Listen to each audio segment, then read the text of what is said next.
Goodbye, Adobe. Hey, my name is Matt Johnson, and today I'm going to be sharing with you 3 big reasons why video editors are switching from Premiere Pro to DaVinci Resolve. Full disclosure, I am one of those filmmakers that is switching, but I want you to know that I'm still planning on making videos and tutorials about Premiere Pro, but as you may have seen from some of my recent videos, I'm starting to make videos about DaVinci Resolve as well. All that said, the first reason that so many filmmakers are switching to Resolve is stability. Over the years, Premiere has gained a reputation as a program that is very prone to crashing.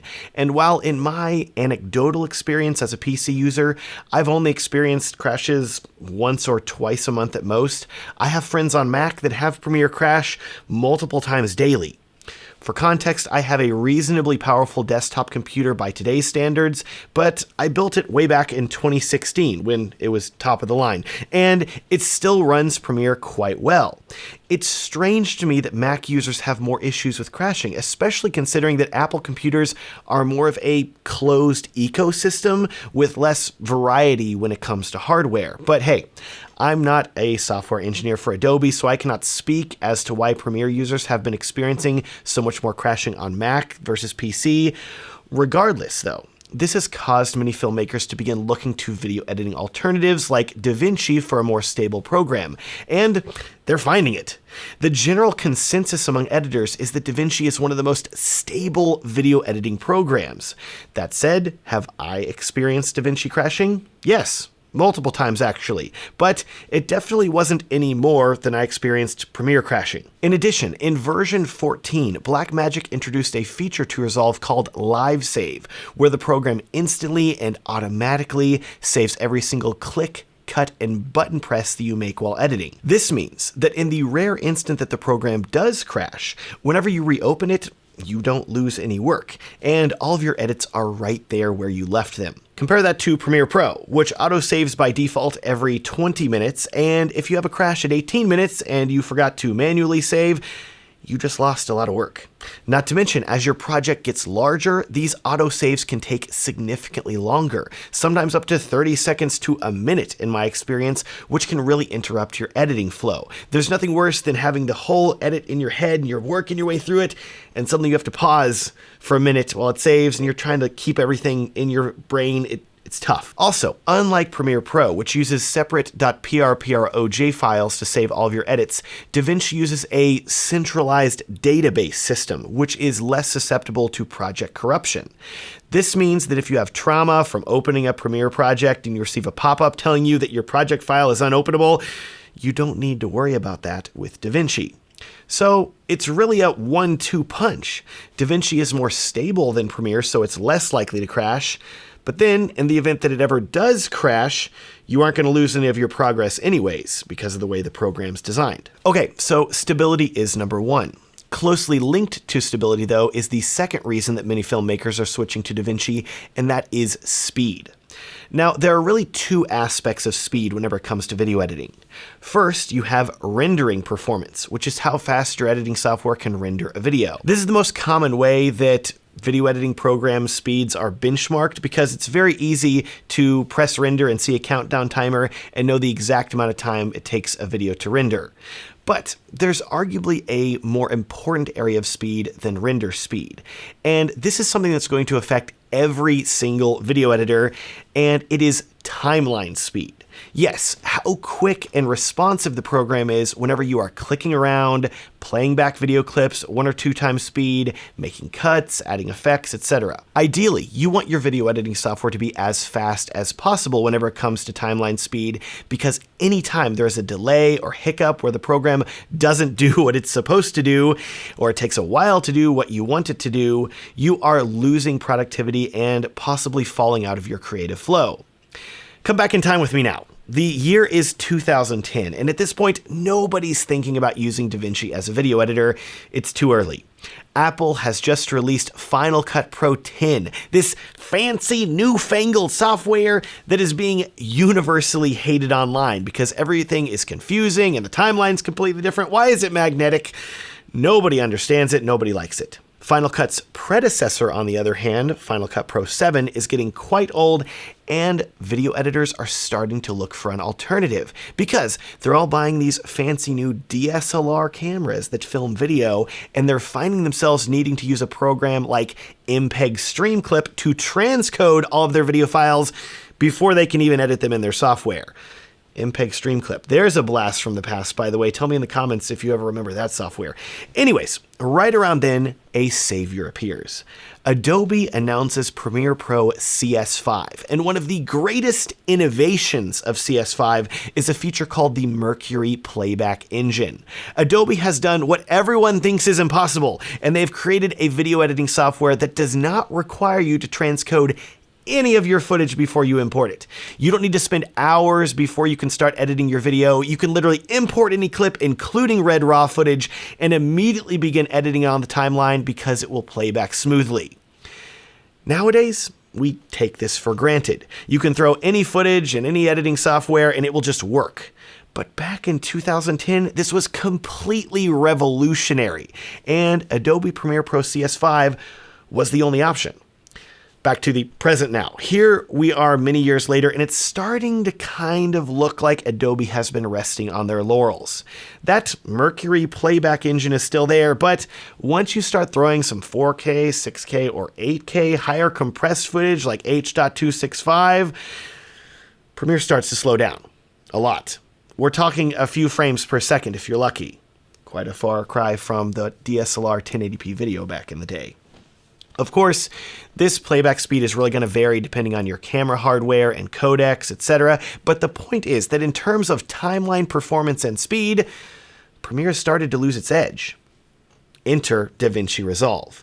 All I know is that the company name Blackmagic is a great term because I'm pretty sure that's what the DaVinci software engineers are doing to get such smooth and fast playback of footage on the timeline. It's scary fast, and most importantly, it's fast even on slower hardware. Resolve blew my mind recently. I took a trip with my family and of course brought along my A7S III to film a ton of footage, and whenever I got back from my trip, I didn't bother to copy any of that footage to the SSD that I normally edit from. Instead, I kept all of this 4K, 60 FPS, highly compressed footage on my super slow spinning Western Digital MyBook external hard drive, which, if you've ever used one of these, they are fantastic for backups. But if you ever want to edit from one, the incredibly slow 5400 RPM drive inside is going to significantly impede your editing speed. Or at least it used to in Premiere Pro.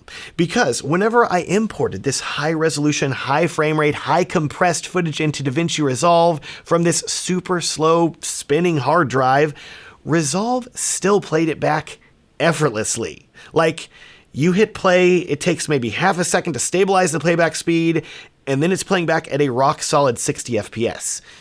It's really impressive, and I think that as many filmmakers upgrade to better quality video cameras with higher resolution footage, oftentimes filming in highly compressed H.265 or RAW, things are going to be really slow for them in Premiere unless they make proxies. But with DaVinci Resolve, they can import this footage and immediately begin editing it natively. Lastly, about speed, I mentioned rendering and exporting performance earlier, and the truth is that this is another area where Resolve easily beats Premiere Pro.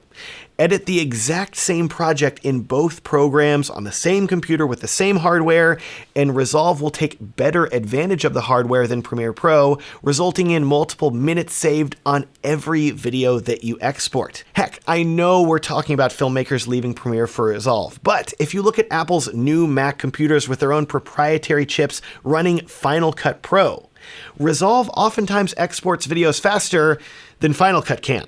Which is crazy, because Apple literally makes the Mac hardware and the Final Cut software, and DaVinci software engineers have figured out how to get more and faster performance out of their software, even though they aren't the ones designing the chips. I told you, it's Blackmagic, literally. Anyways, you've got stability, which we've talked about, you've got speed, which we've talked about, and these are two fantastic reasons that filmmakers are switching. But lastly, we need to talk about features. Yes, features are the third reason that filmmakers are switching from Premiere to Resolve. Here's where things get really crazy, because if you look 9 years ago, nobody was really talking about Resolve as a video editor. It did not have the capability to be a video editor. Resolve has always been an incredibly capable color grading tool that colorists have used for Hollywood films for many years. But in the last 9 years, Blackmagic has put a ton of work into adding basically all of the features that filmmakers need to not only have world-class coloring, but incredibly capable video editing tools as well. I remember every year around NAB time in April, Blackmagic would send me an email saying, hey, we had an update to Resolve that's free, it adds a ton of features, and I always thought, oh, that's neat. But every year, these features have added up. And what it really feels like is that Premiere is already a mature software. Don't get me wrong, Adobe has added updates to Premiere. Heck, they release updates twice a year. But these updates feel like small, incremental improvements and not dramatic under-the-hood changes. Compare that to Resolve, which literally had to add video editing features from scratch, and you start to see why Resolve updates have been so big year over year, building upon themselves. If you want to know why features are the reason that filmmakers are switching from Premiere to Resolve, though, here it is in a nutshell. Look at the last big update to Premiere Pro versus the last big update to DaVinci Resolve. In Premiere's last big update, they dramatically changed how you import and export footage, moving away from pop-up windows that would appear whenever you wanted to import footage or export it, to a new tabbed interface that completely takes over the entire program screen. This was a huge shift, and while myself and basically all other filmmakers would probably be okay with this if it made the importing and exporting process quicker and easier, this update felt like it was more of change for change's sake. It felt like Adobe was thinking that they needed to update Premiere without actually thinking about how video editors are using the program. I think we can all agree that in any program, the more that you have to click, the longer it's going to take you to do something. This is why video editors take the time to learn keyboard shortcuts for everything, because it can make you much faster as a video editor. The issue is that this update to Premiere hid many of the features of the export window, which resulted in you needing to click multiple more times to get to the settings that you need to finally export your video. So in short, Adobe's big update to importing and exporting confused many filmmakers and made the entire process more convoluted than it needed to be. It was a bad update. Compare that to DaVinci Resolve now, whose big update in DaVinci Resolve 18 was the addition of cloud video editing. In essence, if you wanted to collaborate with another editor where both of you could be editing the same project and getting a ton done even faster, you could now do that, even if you were in Texas like me and your other editor was around the world in Australia. So cool. Here's where things get crazy though, because I know you may be getting ready to comment this, but Premiere Pro already had this feature. Well, Premiere Pro has had the capability of cloud video editing for many years, but the issue is that Adobe locks this cloud editing feature behind an extra subscription fee that you have to pay for a product called Creative Cloud for Teams, which at the time of making this video is $85 per month, $30 more than you would pay for a normal Creative Cloud subscription. If you want to edit a video collaboratively, every person you are editing with needs to have this extra $30 tacked on subscription to their main Creative Cloud subscription, and then you have to create a completely different type of project to edit together. It's incredibly convoluted. Enough so that the vast majority of editors have no idea this feature exists, and if they wanted to use it, they wouldn't even know how to start. Heck, I've never even made a tutorial about how to use it because nobody's ever asked me for it. Compare that to DaVinci Resolve, which I recently had a member of my Learn Wedding Filmmaking Facebook group, which you can incidentally join at the link down below. They posted that they needed some help, and they're a DaVinci Resolve user, and they said, hey, I have DaVinci Resolve 18, I have the cloud editing, I would love if someone could help me edit this wedding video collaboratively. Boom. Adobe could have had filmmakers talking about this and collaborating years ago, but the first time I've ever seen anyone talk about cloud collaborative video editing, it's from DaVinci, because they made it easier to use, more accessible to filmmakers, and most importantly, they didn't lock it behind an extra paywall whenever filmmakers are already paying for a subscription. Speaking of the subscription, we have one bonus reason to talk about why filmmakers are leaving Premiere Pro for DaVinci Resolve, and this is really the biggest and most obvious reason, and if I don't mention it here and I don't talk about it, I know I'm going to be getting angry comments. So the bonus fourth reason that filmmakers are leaving Premiere Pro for DaVinci Resolve is very simple. the price. At the time of making this video, a subscription to Adobe Creative Cloud currently costs $55 per month or $660 per year, which, hey, that's a pretty healthy chunk of change. But as a professional that is using this tool to make money, I've been fine with paying the fee. But look at the landscape. Look at how pricing for video editing software has changed. 9 years ago, Adobe just released Creative Cloud and they were charging $50 a month for it. And if you wanted DaVinci Resolve, which was really a more specialized tool for color grading that had just started to add video editing features, it was going to cost you about $1,000. Don't ask me about prices before 2013. It's a lot more, crazy more. But then things changed because Blackmagic got aggressive. Really aggressive. They dropped the price of DaVinci Resolve to $300, which perfectly competes with Apple's Final Cut, also $300. And then, even beyond Final Cut, they began to offer a completely free version of DaVinci Resolve called DaVinci Resolve Lite. And this version still has 90% of the capabilities and features of the full version.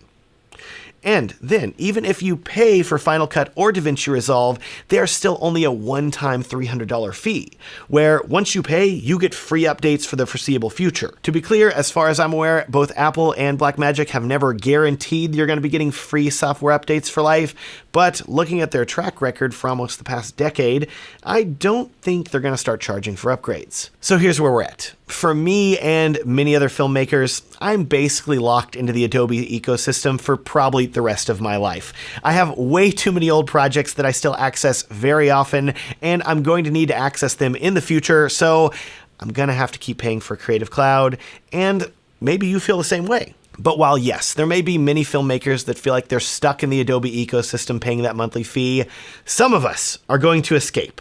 Some of us are going to be able to make a clean break, and this is another big reason that filmmakers are leaving for Resolve.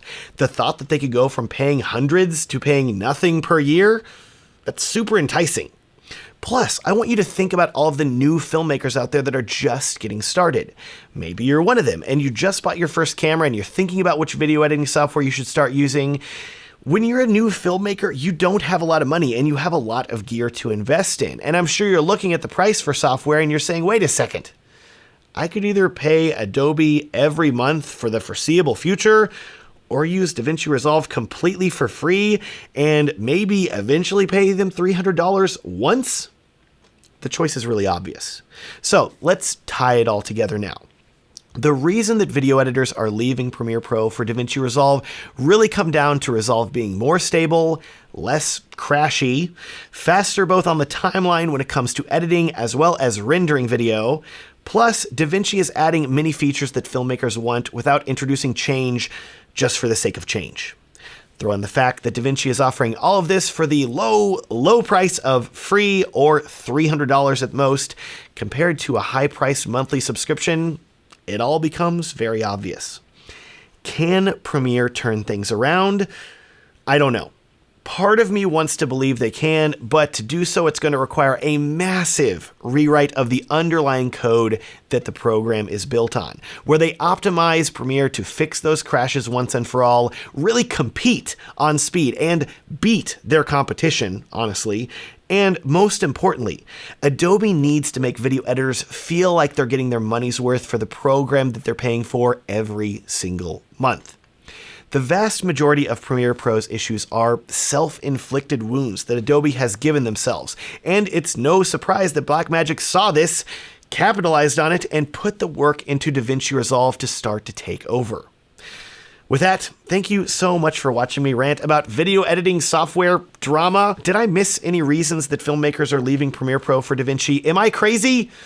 Leave me a comment down below and let me know what you think of me ranting like this. Also, down below, you're going to find a link to a free guide that I put together called Edit Videos Like a Pro. This video is going to help you regardless of whether you edit in Premiere Pro or DaVinci Resolve or Final Cut. And it's going to show you some of the most important techniques that I've learned for video editing that took me years to learn. So if you want to download the guide completely for free, it's linked to down below. Thanks so much for watching. Have a great day.